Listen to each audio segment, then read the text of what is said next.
송지은의 사연 라디오 지금 시작합니다. 안녕하세요.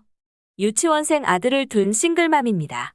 주변에서 싱글맘이라고 불쌍한 눈초리로 바라보지만 그래도 전 이혼한 것에 대해서 후회하지는 않아요. 시댁이 찢어지게 가난하지는 않았지만 그렇다고 경제적으로 여유가 있지는 않았어요. 그냥 누구 하나 사고만 안 친다면 먹고 사는데 크게 지장은 없을 만한 수준이었죠.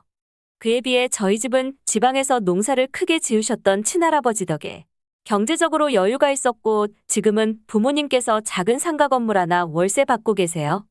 시어머니는 저희 집이 시댁보다 경제적으로 여유 있다는 이유에서 질투가 난 건지 아니면 제가 돈으로 남편 휘어잡을까봐 걱정이 되신 건지 결혼 직후부터 저에게 곁을 내어주지 않고 못 살게 굴었습니다.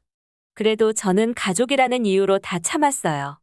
시어머니랑 사이 안 좋으면 결국에 남편과 제 관계에도 악영향을 미칠 것 같았거든요.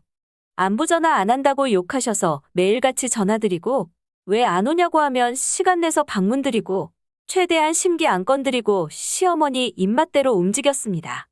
시어머니가 시댁에서 남편 몰래 수도 없이 많이 괴롭혔었어요. 멀쩡한 세탁기 두고 화장실에 쪼그려 앉아서 빨래하라고 시키기도 하셨고 그때마다 남편보다 시누이가 먼저 나서서 절 구해주긴 했었죠. 그나마 시누이가 있어서 시댁에 가는 게 그렇게까지 두렵지는 않았었지만 어느 순간부터는 내가 이렇게까지 살아야 하나 싶더라고요. 그런 생각이 든 이후로부터 시어머니의 연락을 반 정도는 일부러 안 받았어요. 오라고 해도 바빠서 못 간다고 거절했고요. 하루는 아침에 출근해야 하는데 시어머니께서 찾아오셔서는 고래고래 소리를 지르시더라고요. 남편이 저보다 집에서 10분 정도 일찍 출근하는데 일부러 어디 숨어 있다가 나타나신 것 같았어요.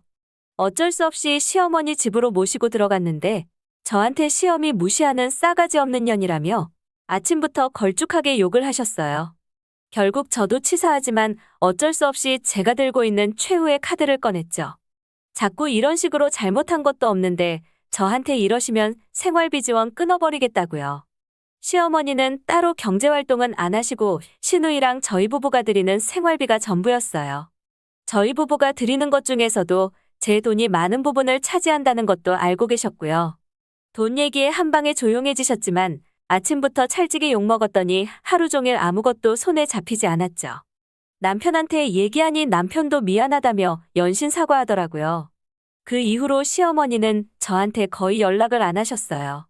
정말 아주 가끔은 내가 시어머니 길을 너무 죽였나 싶은 생각도 들지만 일단 저부터 살아야 하니까요. 그렇게 한동안 잠잠하게 살고 있었어요. 모든 게 이상하다 싶을 만큼 평화로웠죠. 근데 뜬금없이 시누이가 카페 창업을 한다는 거예요. 솔직히 걱정됐죠. 1년 동안 제일 많이 생기고 제일 많이 사라지는 게 카페니까요. 근데 문제는 그게 아니었어요. 직장생활 끽해야 10년도 안 한 시누이가 무슨 돈으로 창업을 하나 했더니 남편이 보증을 서줬다고 하더군요.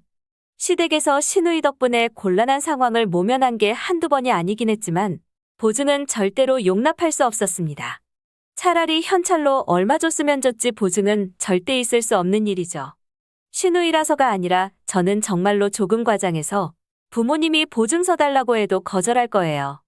물론 시누이 카페가 잘 되면 다행인데 무조건 잘 될 거란 보장도 없고 대학 졸업하고 회사만 다닌 사람이 커피에 대해서 뭘 안다고 카페를 차려서 성공을 하겠어요. 남편은 그래도 동생인데 어떻게 모르는 척하냐며 잘 될 것 같으니까 응원해주자더군요. 응원은 해줄 수 있지만 저는 그 리스크를 감당하고 싶지 않다고 했습니다. 아무리 생각해도 어떻게 그런 결정을 저한테 상의도 없이 했는지 정말 배신감에 온몸이 떨리더라고요. 저는 결국 남편에게 시간을 갖자고 얘기했어요.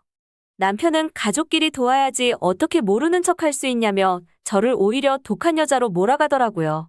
보증에 대한 리스크도 있지만 저는 남편이 저에게 이런 방구에 상의도 없이 보증을 섰다는 그 배신감이 더 크다고 말했어요.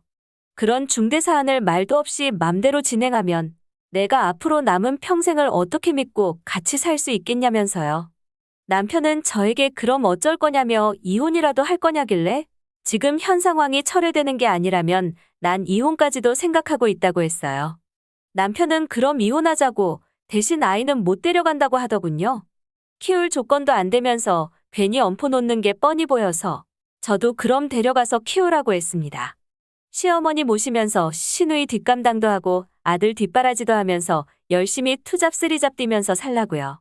남편은 그제서야 현실을 느꼈는지 아무 말 못하더라고요. 남편에게는 함께한 시간이 더 긴 시누이와 시어머니가 더 소중했는지 아들을 포기하더라고요. 저희는 그렇게 이혼하게 되었습니다. 크게 달라지는 건 없었어요. 집 정리해서 친정으로 들어갔고 엄마가 저희 아들을 돌봐주셔서 오히려 더 편해졌죠. 시어머니에게 들어가던 생활비는 그대로 아이 앞으로 적금 들어졌고요. 그렇게 1년 정도 지났을 때였어요. 그래도 양육비는 꼬박꼬박 입금하던 사람이 어느 순간부터 양육비를 안 보내더라고요. 이혼은 했어도 이런 걸로 장난칠 사람은 아닌데 싶어서 알아보니 카페를 창업한 시누이가 1년 만에 망하면서 남편은 고스란히 그 채무를 이행해야 했습니다. 그나마 다행이라고 해야 될까요? 시누이가 도망 안 치고 남편하고 부지런히 같이 변제하고 있다고 하더군요. 벌이도 많지 않았던 사람이 시누이 빚에 시어머니 생활비까지 부담하려니 아마 죽을 맛이었을 거예요.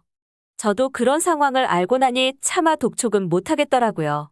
제가 당장 양육비 안 받으면 우리 아들 유치원을 못 보내는 것도 아니고 괜히 그런 걸로 연락해서 일말의 여지도 주고 싶지 않았어요. 때 되면 다시 주겠거니 안 주면 어쩔 수 없지 생각하며 그냥 모르는 척 기다리기로 했습니다. 그리고 실제로 제가 아들한테 쓰는 돈보다 저희 부모님이 손주 이쁘다며 쓰시는 돈이 훨씬 많았어요. 양육비는 그냥 저한테 배신감을 안겨준 것에 대한 페널티랄까요? 그래도 다른 방법으로 고통받고 있다고 하니 굳이 제가 더 괴롭힐 필요도 못 느꼈고요.